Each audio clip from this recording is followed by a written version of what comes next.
another print disability, which makes reading, holding a book, or turning a page difficult or impossible. The content is copyrighted by the respective publishers. For more information, please visit us on the web at nfradioreading.org. Hello, this is Corrine, and for the next hour, I'll be reading from the August 13th, 2026 issue of the Wall Street Journal on the Niagara Frontier Radio Reading Service. Thank you for joining us today.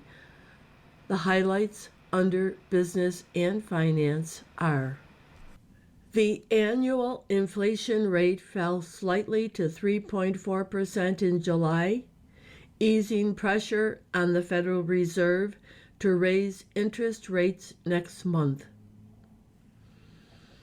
Major U.S. stock indexes put up mild gains and losses in the wake of the report on consumer prices. The S&P 500 and NASDAQ rose 0.3% and 0.5% respectively, and the Dow fell less than 0.1%. A group led by Bob Iger and Joshua Kushner agreed to buy a controlling interest in the Los Angeles Lakers from Mark Walter, who also owns the Los Angeles Dodgers and whose financial empire is the subject of a federal probe. Paramount in recent months has discussed creating an editorial board for CNN and other safeguards to ease concerns about its news operations independence. Bank of America said it plans to inject $250 billion into an infrastructure endeavor that aims to increase U.S. investment in data centers, energy, and critical minerals. Goldman Sachs said it would pay up to $2.25 billion to acquire NEOS, N-E-O-S, Investments, a provider of actively managed exchange-traded funds with $30 billion in assets. Apple is discussing new deals with publishers to use their content to deliver current news and information, part of an effort to improve its Siri voice assistant. Two media organizations sued Trump over his namesake company's real-time feed of top Truth Social accounts, arguing that selling preferential access to the president's statements is unconstitutional. Eli Lilly filed 6 new lawsuits against U.S. entities that it alleges are selling a version of the company's investigational weight loss drug on the black market. Now for the key articles under the Worldwide section.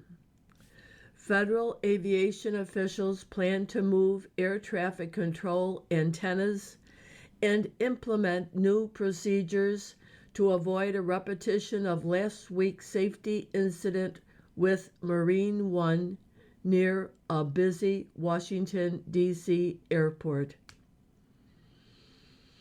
David Crowley narrowly won the Democratic nomination for governor in Wisconsin, defeating Democratic Socialist Francesca Hung. A former director at the Southern Poverty Law Center was arrested and charged for allegedly overseeing secret payments to informants from white supremacist groups. White House Press Secretary Caroline Leavitt, one of President Trump's closest advisors, will step down at the end of the month. Russian and Ukrainian attacks on ships and port infrastructure in the Black Sea, a major route for the transport of grain, was putting other countries on edge. U.S. troops and armored vehicles fared poorly against Ukrainian drone units in a military exercise in Germany earlier this year. Few ships are crossing the Strait of Hormuz despite President Trump's claim on Wednesday that the U.S. has total control of the strategic waterway. Crews rescued 211 people and recovered the body of a passenger from a ferry that caught fire in rough seas near the Indonesian island of Bali. Died Zhu Ranji, 97, former premier who drove China's economic overhaul. The picture on today's front page is a composite of 3 photos showing the various stages of a total eclipse. And that caption reads, "Lights out." A total solar eclipse was visible Wednesday in parts of the Arctic and Europe. Some of the best views were in Spain from an observatory and a portable planetarium. A partial eclipse over the Czech Republic was visible. And that title, "Eclipse Compels Millions to Turn to the Dark Side." Articles from the front page follow. Far left hits a wall in the Midwest. Contest in Michigan and Wisconsin spotlight the limits of candidates, by Sabrina Rodriguez and John McCormick. Middleton, Wisconsin. Democratic Socialist Francesca Hong was expected to cruise to victory in Tuesday's gubernatorial primary in Wisconsin after months of grassroots organizing and polls consistently showing her with a double-digit lead over the field. Instead, she narrowly lost the nomination to a more mainstream Democrat in this battleground state.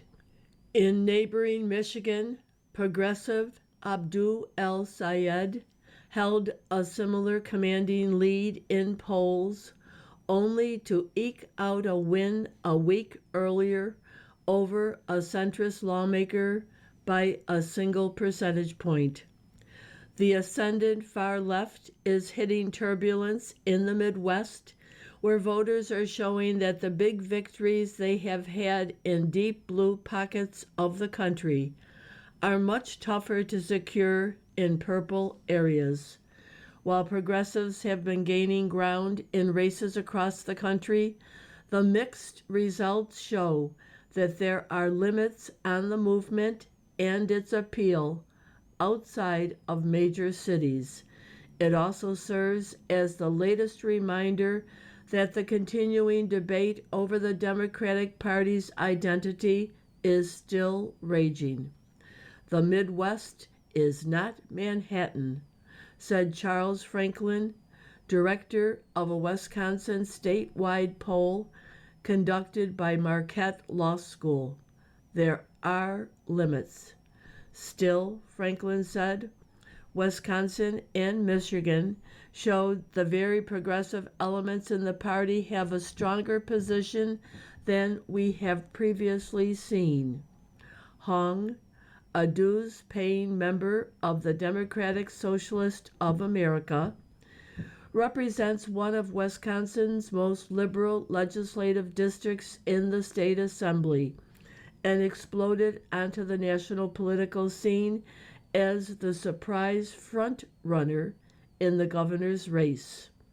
She backs legalizing marijuana to fund high-speed broadband and supports a state-run development bank, taxpayer-subsidized child care, government-run grocery stores, the elimination of all college debt, and Medicare for all. She once called for canceling Thanksgiving because she saw it as a colonizer holiday, although she walked that back in the final weeks of the campaign. Some of her views prompted concerns among voters about electability, a vulnerability emphasized by Milwaukee County Executive David Crowley and Governor Tony Evers in the closing weeks of Crowley's successful campaign. That electability argument certainly played into some late decisions, Franklin said. Inflation cooled slightly to 3.4% in July. Tame reading, aided by gasoline prices, gives Fed less cause to raise interest rates. Shelter costs rose just modestly, largely because hotel rates fell. By Matt Grossman. The annual inflation rate fell slightly to 3.4% in July, easing pressure on the Federal Reserve to raise interest rates next month. Stop and start peace negotiations in the Middle East brought a respite for gasoline prices, and so-called core prices, which exclude the volatile food and energy categories, rose by 0.2% in July from the previous month, a relatively modest increase, offering hope that broader price pressures could be abating. Underlying inflation trends are especially decisive right now for the central bank, where policymakers are grappling with whether and when to raise interest rates. Wednesday's report might make the Fed more comfortable waiting to see if inflation keeps cooling on its own, rather than trying to tamp it down with rate increases. The 3.4% reading from the Labor Department was lower than June's 3.5%. Core prices rose by 2.5% over the past 12 months, down from 2.6% in the year through June. That reading essentially ties February's as the lowest recorded since 2021. Iran war developments have jolted energy markets since the conflict began in late February. For much of July, improved optimism for a peace deal pulled down gasoline prices, although they have rebounded more recently. Last month, gasoline prices were down 2.9% versus June. Even so, gasoline prices remain 25% higher than a year earlier. Fed officials have for the past year forecast that inflation would return to its 2% goal without further rate increases, but more of them had changed their view in favor of raising rates. Outside of big recent swings in energy prices, underlying inflation trends have been more stubborn than Fed policymakers would like. For inflation to fall sustainably back toward the Fed's goal of 2%, the economy likely needs not just cheaper gasoline, but also cooler increases across categories such as housing, airfares, and auto insurance.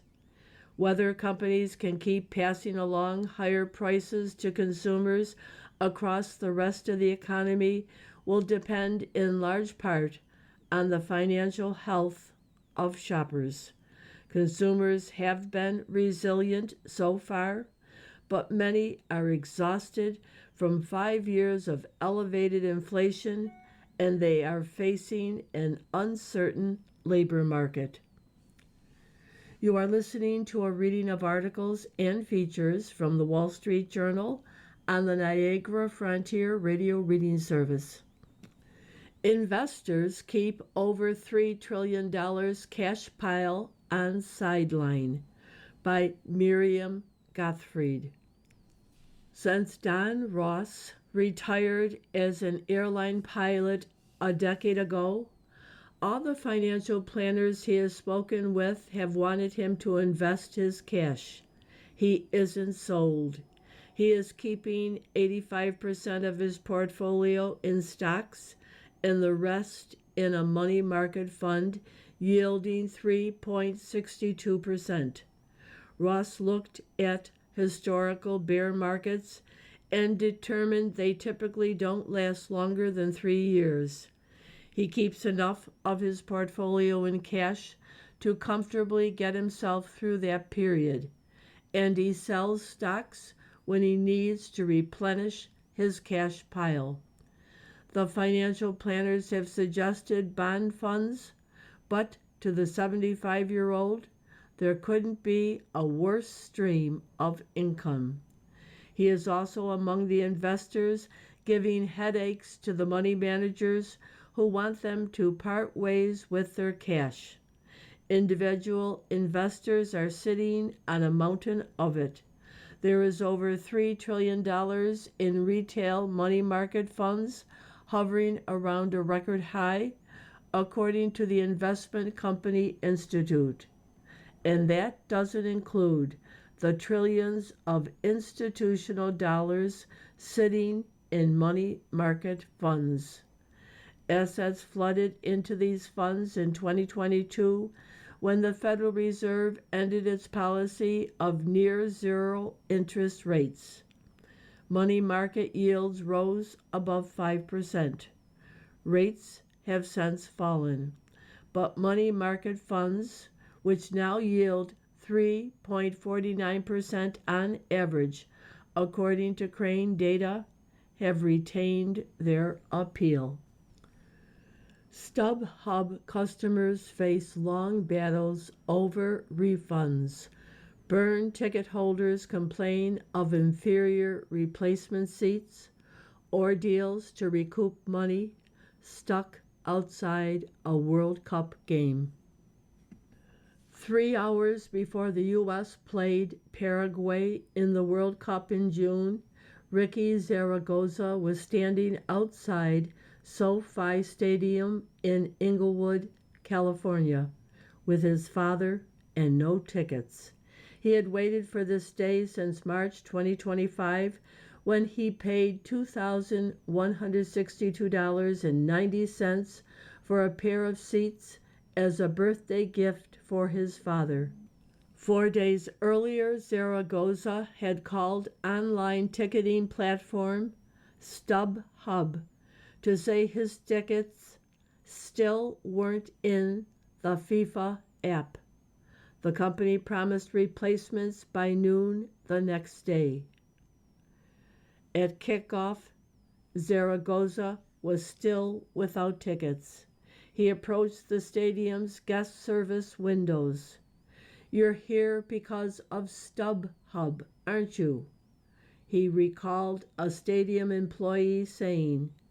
She gestured at a crowd of at least 40 people.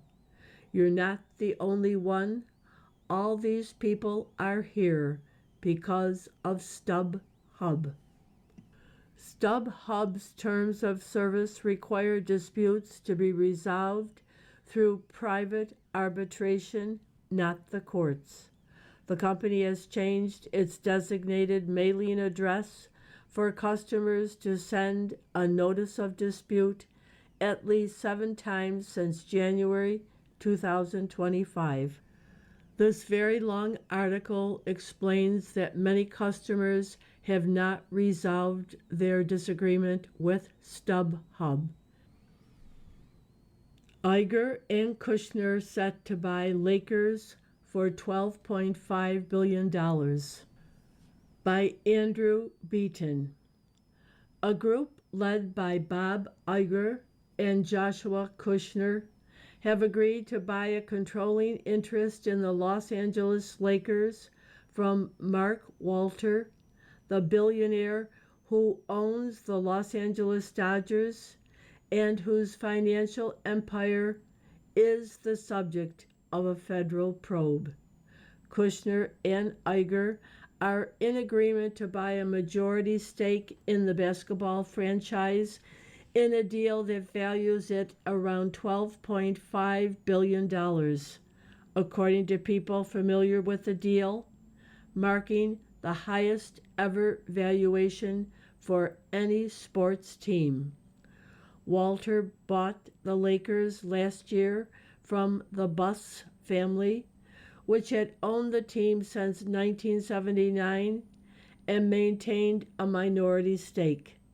That deal valued the storied NBA team at $10 billion, a record price tag at the time.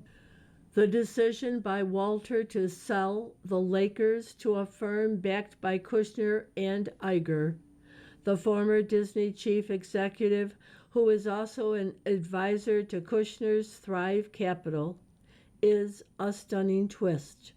Walter, the 66-year-old CEO of Guggenheim Partners, is in the crosshairs of a federal investigation examining the inner workings of his financial empire.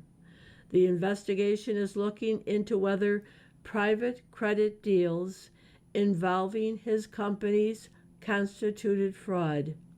Walter's businesses have denied any wrongdoing. The sale, which still requires NBA approval, marks the latest push by Kushner, the brother of President Trump's son-in-law, Jared Kushner, into sports. Now for other articles within the paper. The FAA plans further training for controllers after the Marine One incident. FAA to shore up Marine One safety, by Andrew Tangell. Federal aviation officials are planning to move air traffic control antennas and implement new procedures to avoid a repeat of last week's safety incident with Marine One near a busy Washington, D.C. airport. The planned changes, which also include boosting radio signals, aim to reduce potential communications interference at Ronald Reagan Washington National Airport and ensure controllers clear the airspace of commercial traffic before the president's helicopter takes off, people familiar with the matter said. The measures are directed at addressing operational gaps identified in the episode, including an unintelligible transmission to air traffic controllers who failed to notify a nearby passenger jet of the president's helicopter. On August 4th, a military helicopter carrying President Trump took off from the White House, bound for Joint Base Andrews in Maryland. Air traffic controllers didn't halt commercial flights at Reagan National as required under safety protocols, the Wall Street Journal reported. The Federal Aviation Administration has said that Marine One and a commercial jet taking off from the airport briefly got too close under federal safety protocols to keep aircraft separated in the air. The agency said the aircrafts weren't converging and the president wasn't in danger. The National Transportation Safety Board is investigating. U.S. and Ukraine dueled in a drill. Kyiv's drones won. The expectation is that failures in these military exercises are educational. U.S. Army troops faced off against Ukrainian drone operators at a military exercise in Germany this year. It didn't go well for the Americans. By Alistair MacDonald, Laura Seigelman, and Daniel Michaels. During the exercise called Combined Resolve, Ukrainian drone units easily spotted and defeated U.S. troops and armored vehicles on rotation from Fort Hood in Texas. People familiar with the event said. The exercise, coupled with U.S. casualties in Iran, shows American vulnerabilities to drones, years after the U.S. made uncrewed systems an essential part of warfare. America pioneered using long-range drones in war. The Pentagon has recently spent billions acquiring drone and counter-drone technology and formed special units to operate it. Still, in the Middle East this year, the U.S. has struggled to defend against Iran's drones, which have killed and injured soldiers and destroyed aircraft. The drubbing in Germany conveyed lessons from Ukraine focused on short-range battlefield drones. The exercise, held in April and May, tested visiting troops' ability to operate and defend against the proliferation of smaller frontline drones that have dominated the conflict between Russia and Ukraine. Exercises like Combined Resolve are run precisely so that forces can experience realistic combat conditions. Army leaders in Europe over recent years have taken advantage of having Ukrainian forces on hand to participate and impart their skills to U.S. and allied troops in practice on simulated battlefields. The expectation is that failures are educational. British and Swedish exercises have also resulted in Ukrainian triumphs. Few ships cross strait despite Trump's claim of control. By Rebecca Feng and Georgie Kanchev. President Trump said Wednesday the U.S. has total control of the Strait of Hormuz. The reality on the water tells a different story. Ship tracking data shows just 14 vessels on Tuesday crossed a waterway that routinely handled more than 130 a day before the war. 11 of those ships took the route administered by Iran. Traffic was slow through July, with an average of 26 crossings a day, and in June with 33 a day, as renewed Iranian attacks on ships cut short a deal to open the strait. The disconnect shows how Tehran has managed to squelch traffic with relatively little military force, only a handful of drone and missile attacks on ships. Iran doesn't need to defeat the U.S. Navy. It just needs shipping companies, captains, and insurers to believe ignoring its dictates could get a ship hit. Iran is using the fear factor of real physical risk to retain a measure of control, said Rachel Zimba, an adjunct senior fellow at the Center for a New American Security, a Washington think tank.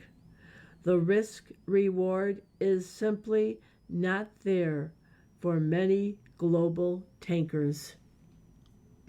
Trump pushed back Wednesday on social media, saying Iran has no way to force its will on the waterway with its armed forces decimated by the war and the country struggling with a spiraling economy. The U.S. has total control over the Strait of Hormuz. I think we will keep it, the president said, and there is nothing Iran can do about it. He ended the post saying, "Praise be to Allah." While the U.S. Navy has guided a number of tankers through the strait, taking some pressure off energy markets, it remains an effort around the margins. Iran's grip on the strait has cost the world more than 2.6 billion barrels of oil since the U.S. and Israel launched the war in February. Saudi Aramco Chief Executive Amin Nasser said last week. You are listening to a reading of articles and features from the Wall Street Journal on the Niagara Frontier Radio Reading Service. From the editorial page, Mandani's latest target, Amazon. The city wants to ban the subcontracting business model to help the Teamsters. Sooner or later, in today's America, if you are successful in business, you will be targeted as guilty of some alleged political sin. It doesn't matter how many jobs you create or what services you provide. Ask Amazon. On Monday, New York City Mayor Zohran Mamdani endorsed the Teamsters-backed Delivery Protection Act, introduced by Democratic Socialist of America Council member Tiffany Shaban. The bill would force Amazon to reclassify subcontractors and workers in its delivery network as employees. It could also potentially hit those of other delivery companies, such as FedEx.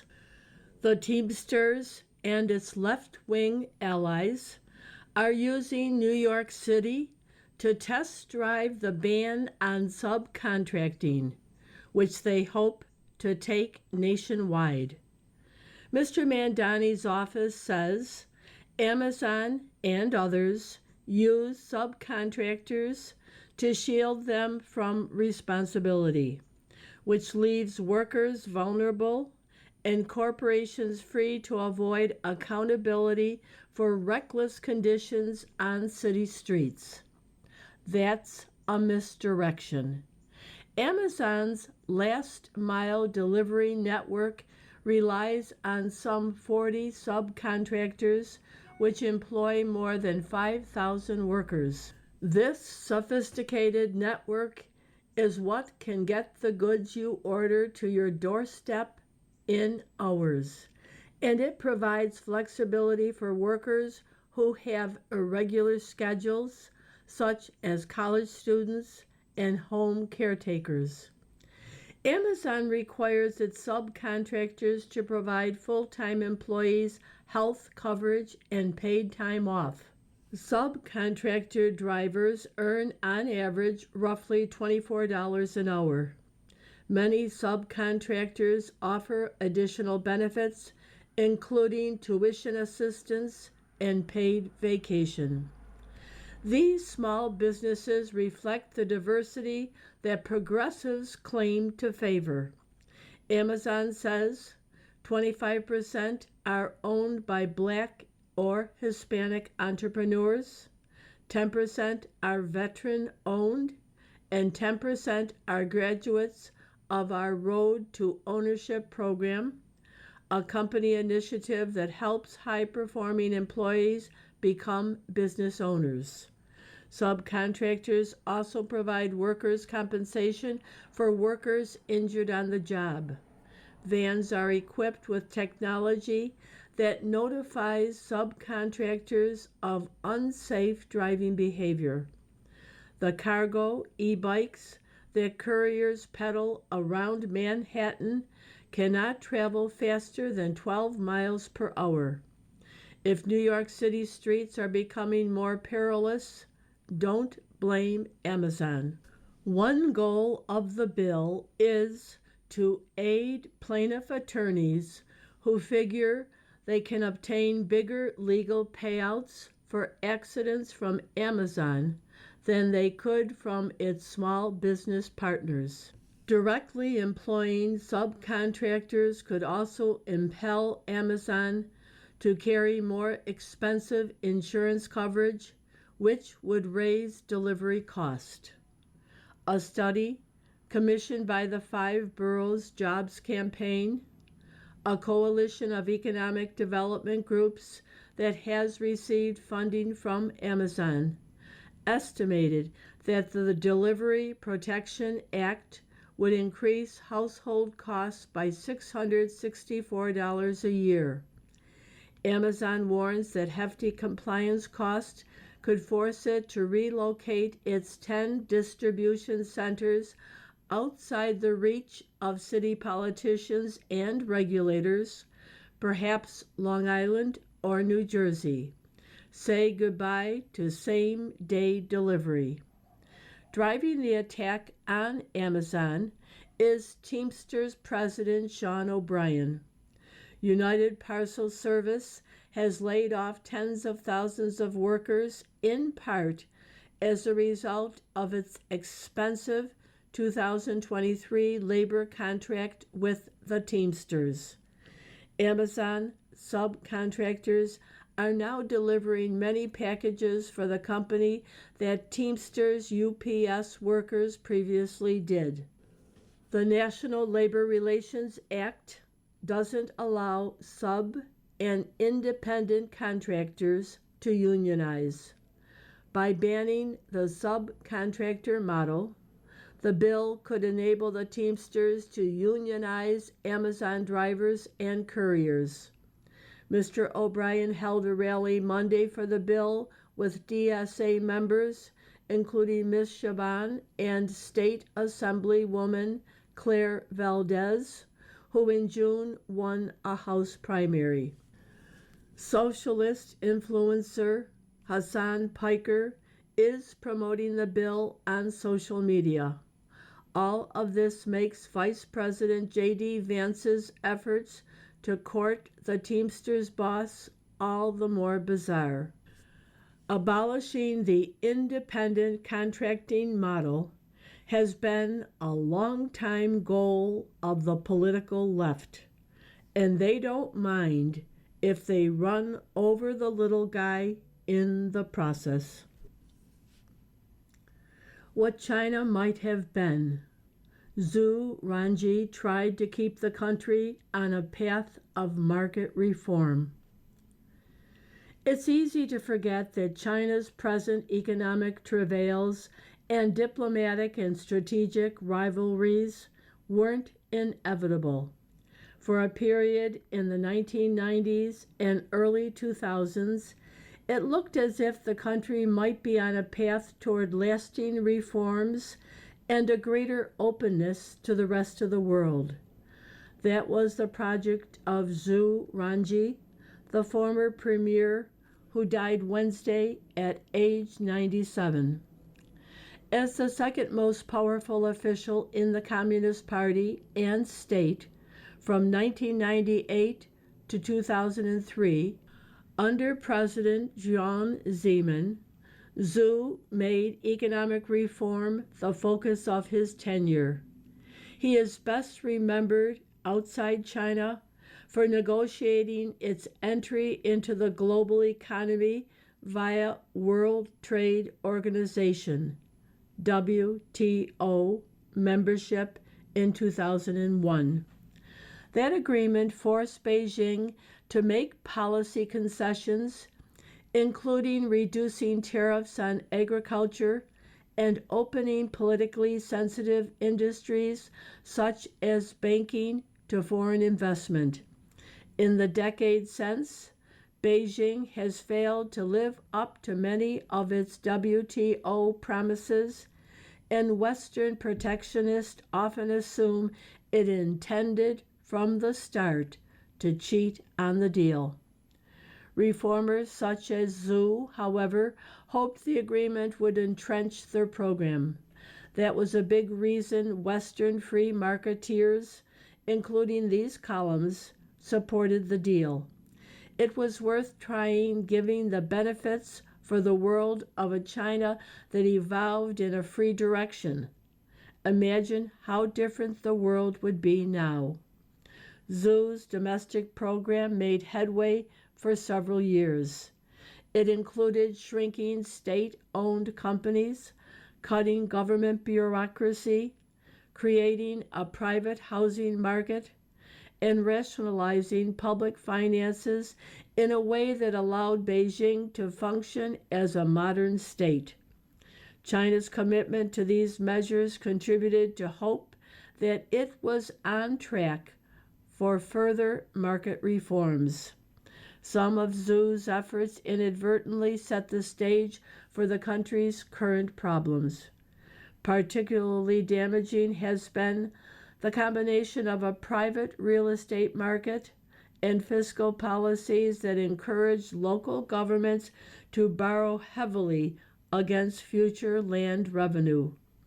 Yet, had Beijing followed through on the financial liberalization envisioned in the WTO agreement, the housing market might not have grown so distended or the balance sheets of local governments so precarious. Leaders after Xu, notably President Hu Jintao, reversed some of Hu's reforms, especially on state-owned enterprises, and ended the free market drive. The great contradiction in Xu's career is that he never seems to have doubted the necessity of the Communist Party control. He kept the faith despite being a victim himself of serial purges in the Mao Zedong years that offered him first-hand evidence of the destructive caprice of single-party rule. He often railed and acted against the evils of corruption without admitting or realizing that this is inevitable in a political system such as China's that ultimately relies for consent on political coercion. The party, on his watch, continued to deny the essential link between political freedom and prosperity.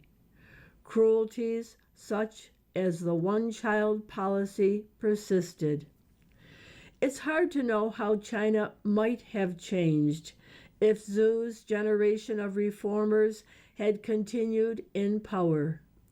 But Xu's successors have reasserted party control over the economy's commanding heights. That's a tragedy for China and for the world. You are listening to a reading of articles and features from the Wall Street Journal on the Niagara Frontier Radio Reading Service.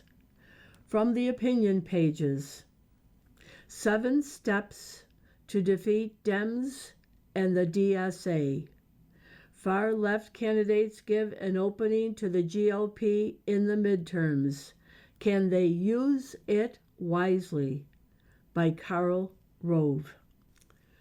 The victories of far-left Senate Democratic candidates like Abdul El-Sayed in Michigan, Troy Jackson in Maine, Peggy Flanagan in Minnesota, and others in assorted House districts give Republicans openings for the midterms, but only if handled correctly. President Trump missed the mark last week in Las Vegas when promoting his tax exclusion for tips. He opened the argument smartly, saying Republicans are working every day to defend the American dream for you and your children. But then he claimed the radical left, the maniacs, they're trying to destroy it with the disaster known as not socialism, but communism. These are communist. Mr. Trump suggested Republicans should say that if Democrats prevail, then you'll have nothing but death, squalor, poverty. This might have cheered his true believers, but didn't gain a single vote. Instead, it showed that he doesn't understand public opinion, how he got elected, or what it'll take to win this fall. In the Real Clear Politics average of recent polls, Mr. Trump's overall approval rating is 39%. On specific issues, his numbers are often worse. On handling inflation, it's 31%. Iran, 36%. Russia and Ukraine, 37%. The economy, 37%. Foreign policy, 38%. He exceeds his overall approval number only on immigration, 44%, and crime, 45%. Even then, a majority disapprove of his handling of every issue. The president dismisses bad numbers as fake polls, but his pollsters probably see similar results. In 2024, I'd say that a bit more than a third of voters, around 35%, voted for him because they adored him. He could do no wrong in their eyes. They loved what he said and the middle finger he gave the media, elites, and opponents. But they alone weren't enough to elect him. Mr. Trump got 49.8% of the popular vote and a 1.5-point victory in 2024 because, by my estimation, about 14% or 15% of voters decided that for all his flaws, they'd still vote for him. Things were better when he was in office, and they couldn't stand 4 more years of Joe Biden and Kamala Harris. She was an extension of the Biden presidency. It was risky, but voting for Mr. Trump was voting for change. No longer. But these reluctant 2024 Trump supporters are still crucial. Winning them over this fall requires that Republicans do 7 things. First, don't gaslight voters. The president claimed in Las Vegas that he produced the greatest economy we've ever had so far, with the cost of rent, groceries, and other staples coming down very fast. How many swing voters believe that? Claims that collide with Americans' day-to-day experience got Mr. Biden into trouble, and now Mr. Trump too. Second, screaming communist won't win additional votes. Instead, use a Democratic candidate's own words and policies. Remember the Trump 2024 they-them ad featuring footage of Kamala Harris endorsing transgender surgery for convicts? Make Democratic candidates eat anything they say that's extreme. Third, don't let Democrats get away with disavowing past outrageous positions. Point out how convenient their changes are. Ask when and why they changed their minds. Raise doubts, suggesting that they're untrustworthy and nothing keeps them from reverting to those extreme views. Fourth, don't let Democrats escape from dangerous associations. If someone like Hassan Piker campaigned for them, or another Democrat on the same ticket, make every Democrat defend every terrible comment Mr. Piker has made. Ask why Democrats would ever associate with someone like that.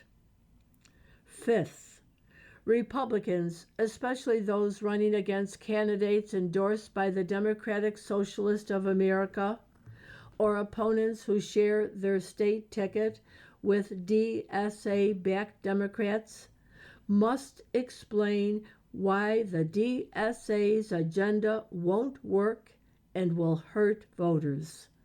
The DSA doesn't want Americans to have a landlord or mortgage. That logically means the government would assign your housing and you couldn't accumulate wealth by buying a home and letting it grow in value. Sixth, force normal Democrats to disavow DSA policies.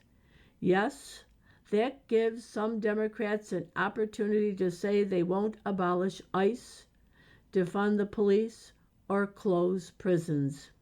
But that could discourage some of their left-wing supporters from turning out.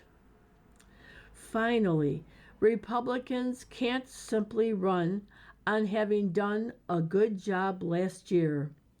They must show concrete plans to make things better next year. There was practically none of that in the president's hour-plus Las Vegas speech. Near its end, he spent 39 seconds on a new health care plan and 1 minute on the SAVE Act. Not enough. GOP candidates had better offer more fresh ideas and spend plenty of time on them. Mr. Trump's yelling communists gets headlines, but won't convert swing voters, and it drowns out messages Republicans need to win. There's a better way. You can take it with you to Florida. Moving from a high-tax state to one with no income tax is like a 30% increase in pay. By Stephen Moore. Would you consider moving to get a 30% pay increase? We know from IRS state return data that this is exactly what many high-income Americans are doing, only they're changing where they're taxed, not necessarily where they work. Consider a successful couple living in Beverly Hills, California, or Manhattan, with a joint income of $5 million. The top marginal state and local income tax rate in California and New York City is between 14% and 15%. The highest federal tax rate is roughly 40%. So, in California and New York, a wealthy couple pays a combined tax rate of 54% and keeps 46 cents of each additional dollar they earn. If they move to Florida, Tennessee, Texas, or another state with no income tax, they keep 60 cents instead of 46. They've given themselves a 30% pay raise. If you live in a state with approximately a 10% income tax, such as Massachusetts, Minnesota, New Jersey, Vermont, or Washington, they get a roughly 22% after-tax pay raise by moving to Florida or Texas. Some Democrats think they can discourage interstate tax migration by raising federal taxes. Senators Bernie Sanders of Vermont and Elizabeth Warren of Massachusetts have proposed eliminating the income cap on the Social Security payroll tax, which would raise the effective federal tax rate by 12.4 points. One Republican, Senator Bernie Moreno of Ohio, has also endorsed this idea. Yet these proposals would heighten the incentive to flee high-tax states. With the Social Security cap gone, the federal tax on income would be roughly 52%. A Californian or New Yorker would pay a 66% combined rate and keep 34 cents of each additional dollar he earns. In Florida or Texas, he would keep 48 cents. So the tax filer would now boost take-home pay by roughly 41% by moving. The benefit of moving may soon grow even bigger. California voters will decide in November whether to impose a 5% tax on individual net worth exceeding $1 billion. There's talk of similar levies in other blue states. NVIDIA CEO Jensen Huang says he is perfectly fine with the wealth tax initiative, which would cost him roughly $8 billion. He argues that the Golden State's talent pool and environment are good for high tech. True enough, but a lot of California's wealthiest residents, along with those of New York and other high tax states, are already relocating. An Unleash Prosperity analysis of IRS data over the past 11 years finds that California and New York have lost a cumulative $500 billion of taxable income due to interstate migration. Little wonder that California Governor Gavin Newsom has opposed the state wealth tax initiative while urging a federal wealth tax. The saving grace is that such a tax would almost certainly be unconstitutional. If it weren't, the wealthy and productive would start fleeing not only high-tax states, but high-tax America. The Pepper and Salt cartoon takes place in an office setting where a manager is standing behind his desk looking at his computer screen, and alongside him is a woman, a repair person, holding a sledgehammer in one hand and her valise in the other. And she says to the manager, "I've installed antivirus software on your computer, but just in case, here's our antivirus hardware." You've been listening to a reading of articles and features from the August 13th issue of the Wall Street Journal. We read from the Wall Street Journal every Monday through Thursday at 11 p.m. Your reader has been Corrine. Thank you for listening and enjoy the weekend.